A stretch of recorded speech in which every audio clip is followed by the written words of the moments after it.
एक बार किसी महात्मा को, मतलब पूरे जगन्नाथपुरी में ही प्रसिद्ध हो गई थी कर्मा बाई कि भाई इनके यहाँ महाप्रभु जी आते हैं, क्योंकि लोग बाग जब जाते थे तो उनको कुछ ना कुछ संकेत दिखता था। महाप्रभु जी का कभी वस्त्र दिखता था कर्मा बाई के पास, महाप्रभु जी के अंग की सुगंधी आती थी कर्मा बाई के कक्ष से, भवन से।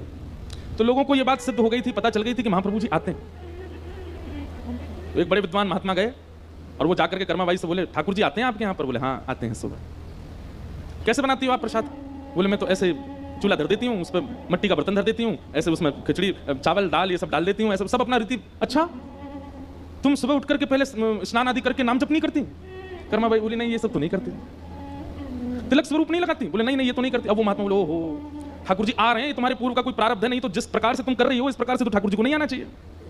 कर्मा ये तेरे पूर्व जन्म का प्रारब्ध है कि ठाकुर जी आ रहे हैं, जिस दिन वो प्रारब्ध पूरा हो गया फिर नहीं आएंगे ठाकुर जी। कर्मा बाई डर गई, नहीं आएंगे ठाकुर जी? बोले नहीं। बोले क्या करना पड़ेगा? तो महात्मा ने लंबी चौड़ी लिस्ट बताई। 3 बजे उठो, उठ करके स्नान करो, फिर महोदधि जाओ, समुद्र में स्नान करो, फिर वापस आओ, आकर के फिर शुद्ध जल से स्नान करो, फिर उसके बाद ये नाम जप करो, इस दिशा में बैठ करके आसन लगा करके वहां पर बैठ करके थोड़ा ध्यान करो, फिर उसके बाद चंदन घिसो, चंदन घिस करके तिलक स्वरूप करो, 12 अंगों पर तिलक धारण करो, गले में कंठी माला पहन करके रहो, आदि आदि इतने नियम बता दिए। कर्मा बाई सब लिखती गई। अच्छा ठीक है। अगले दिन सुबह सुबह कर्मा बाई ने नियम शुरू किया और कर्मा बाई का नियम चल रहा है और ठाकुर जी द्वार पे बैठे, और द्वार पे बैठे बैठे कर मैया कितनी देर और लगेगी? बोले अभी रुक जाओ, अभी अभी अभी तो तिलक घिसना है, चंदन घिस रही है, उसके बाद फिर तिलक स्वरूप कर रही है, फिर उसके बाद नाम जप में बैठे ठाकुर जी बैठे। बोले मैया दर्शन के लिए जाना है, जल्दी करो ना। कर्मा बाई बोले रुक जाओ, अभी मैं रुक करने दो। आज ठाकुर जी भूखे ही लौट गए, क्योंकि मंदिर में मंगला आरती होने लगी। ठाकुर जी दौड़े, ठाकुर जी मन में विचार करने लगे, बलभद्र भैया जन कौन कर्मा को पूरा पाठ पढ़ा गया है, ये पहले जैसा कुछ कर ही नहीं रही है, अब ये क्या नियम में लग गई है? सुभद्रा जी बोली क्या नियम में लगी? ये सब नियम आपने ही वेदों में बताए, वही नियम कर रही है। बोले वो सब ठीक है, पहले से नियम में लग जाए तो नियम करे, पर कर्मा तो शुद्ध चित्त वाली है, कर्मा के तो हृदय में उत्सव चलता रहता है, उसके लिए इतनी आवश्यकता नहीं है, वो क्यों इतना विलंब करती है? आज भूखा रह गया मैं। अब तो रोज ठाकुर जी पहुंच जाए और कर्मा का कोई ना कोई नियम ही रहता था। वो तो 12 बजे तक तो नियम ही चलता था कर्मा बाई का।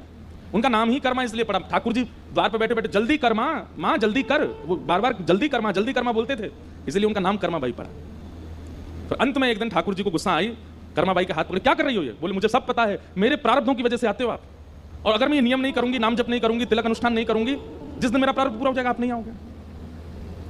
ठाकुर जी बोले ऐसा नहीं है कर्मा बाई, प्रारब्ध सांसारी जीवों के देखता हूं, जिनको संसार में रहना है, संसार के लिए रहना है, जिनको संसार, जिनकी प्रायोरिटी संसार है, वो जीने के लिए ही पृथ्वी पर आए हैं। उनको धन कमाना, संबंध निभाना, बड़े बड़ी श्रेष्ठताओं को प्राप्त करना, मूल रूप से जो संसार के लिए जीते हैं उनके प्रारब्ध देख करके मैं जाता हूं। पर तुम तो जीते मेरे लिए हो, तुम्हारा तो जीवन ही मेरे लिए है।